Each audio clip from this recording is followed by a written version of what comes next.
ایک شخص اللہ کے رسول کے پاس آیا، آ کر کے کہتا ہے اللہ کے رسول مسجد میں بیٹھے ہوئے ہیں، تو اللہ کے رسول سے آ کر کے کہا اللہ کے رسول مجھے زنا کی اجازت چاہیے، میں زنا کروں گا۔ یہ دیکھیے کیسے آدمی تھے اس زمانے کے یار، ہاں، اور اس قوم کو سمجھانے کے لیے نبی کو بھیجا گیا تھا، ڈائریکٹ آ کر کے نبی سے کہہ رہا ہے زنا کی اجازت چاہیے، میں زنا کروں گا۔ صحابہ کرام بیٹھے ہوئے تھے بغل میں، صحابہ کرام کہنے لگے کیا سوال کر دیا ہے، دماغ وماغ ہے کہ نہیں ہے، کیا پوچھ رہے ہو؟ صحابہ زمین پھٹ جائے، دس جائیں زمین میں شرم کے مارے، وہ زنا کی اجازت وہ بھی نبی سے مانگ رہا ہے۔ دیکھیے ایک چیز سوچے ہیں، دنیا میں سب سے گندا کام گناہ کا زنا، اور دنیا میں سب سے پاک ہستی محمد الرسول اللہ کی۔ یوں تو گناہ میں سب سے بڑا گناہ ہے شرک، لیکن کام کے اعتبار سے گندا کام زنا ہے، اور سب سے پاک ہستی ہے جناب محمد الرسول اللہ صلی اللہ تعالی علیہ وسلم کی۔ سب گندے کام کی اجازت سب سے اچھے آدمی سے وہ مانگ رہا ہے۔ تو صحابہ تو غصہ ہو رہے ہیں، لیکن اللہ کے رسول حکمت سے، دیکھیے کیسے حکمت سے اللہ کے رسول کام لیے ہیں، حکمت سے کیسے۔ اللہ کے رسول نے کہا رک رک رک، اس کو مارنا نہیں، ادھر آؤ میرے پاس بیٹھو۔ یہ حکمت دیکھیے اللہ کے رسول کس طریقے سے حکمت سے کام لے رہے ہیں۔ 1:30 بج گیا، وہ مولانا آئے ہیں کہ نہیں؟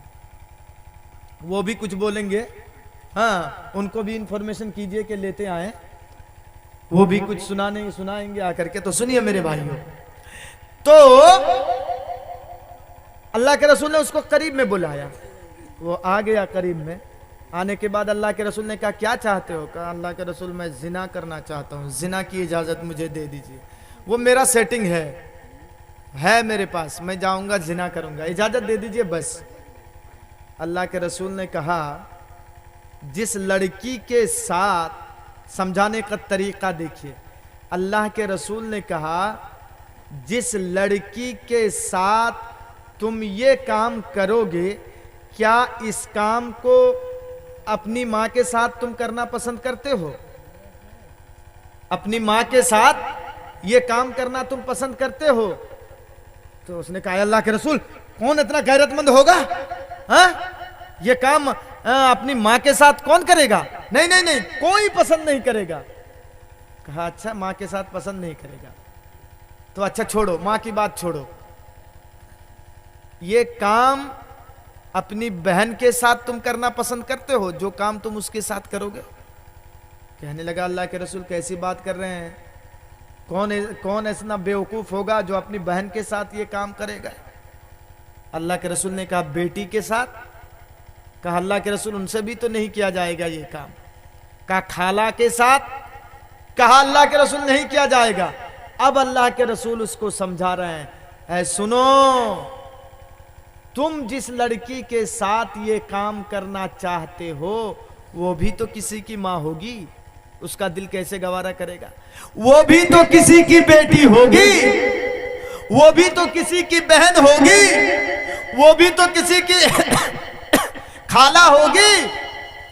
جب تم یہ پسند نہیں کرتے ہو کہ میری ماں کے ساتھ کوئی زنا کرے، جب تم یہ پسند نہیں کرتے ہو کہ تم اپنی ماں کے ساتھ یا کوئی دوسرا تیری ماں کے ساتھ زنا کرے، جب تم یہ پسند نہیں کرتے ہو کہ تیری بہن کے ساتھ کوئی دوسرا زنا کرے، جب تم یہ پسند نہیں کرتے ہو کہ تیری بیٹی کے ساتھ کوئی دوسرا زنا نہ کرے، تو سنو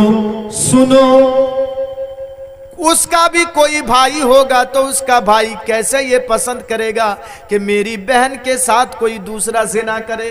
اس کو جب اس انداز میں، اس ٹیکنیکل میں اللہ کے رسول نے سمجھایا تو اس نے کہا اللہ کے رسول اب میری آنکھیں کھل گئی ہیں، اللہ کے رسول لیجئے میرے سر پہ ہاتھ پھیر دیجئے اور میرے لیے دعا کر دیجئے کہ گناہ کے کام میں جیسے میرا دل آگے نہ بڑھے،